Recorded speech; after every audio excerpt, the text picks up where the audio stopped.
நல்ல காரசாரமான ஒரு மஷ்ரூம் கிரேவி தான் இன்னைக்கு நம்ம பார்க்க போறோம். இந்த குழம்பு வந்து ஒயிட் ரைஸ், சப்பாத்தி, இட்லி, தோசை கூட அட்டகாசமான காம்பினேஷனா இருக்கும்.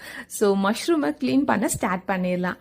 தண்ணி ப்ளஸ் கல்லுப்பு வச்சு மஷ்ரூமை க்ளீன் பண்ணுங்க. கல்லுப்பு யூஸ் பண்ணுறனால மஷ்ரூமில் இருக்க டர்ட்ஸ் எல்லாம் ஈஸியாக ரிமூவ் ஆயிரும்.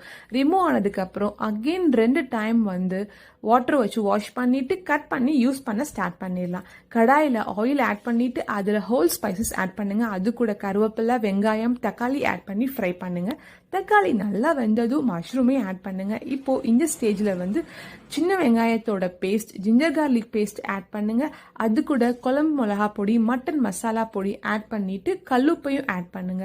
ஸோ மஷ்ரூம் நல்லா வெந்து தண்ணியெல்லாம் வெளியே வரும் பாருங்க. அந்த ஸ்டேஜில் நம்ம கிரைண்ட் பண்ணி வச்சிருக்க கோகனட் அதையும் ஆட் பண்ணுங்க. அது கூட எதுவுமே சேர்க்க வேணாம். ஜஸ்ட் நீங்க வந்து தேங்காயை மட்டும் நல்லா கிரைண்ட் பண்ணி ஆட் பண்ணுங்க. ஆட் பண்ணிட்டு கொஞ்சமா குழம்புக்கு தேவையான வாட்டரையும் ஆட் பண்ணி நல்லா கொதிக்க விடுங்க.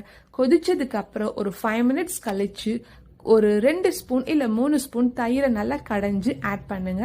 அண்ட் ஃப்ளேமை வந்து நல்லா மீடியமில் வச்சு 5 நிமிஷம் விட்டுருங்க. இப்போ பார்த்தீங்கன்னா குழம்புல நல்லா உப்பு, புளிப்பு எல்லாமே பிடிச்சிருக்கும். இந்த ஸ்டேஜில் ஃப்ளேமை ஆஃப் பண்ணிட்டு கார்னிஷ்காண்டி கொஞ்சம் மல்லித்தலையை தூவி சர்வ் பண்ணுங்க.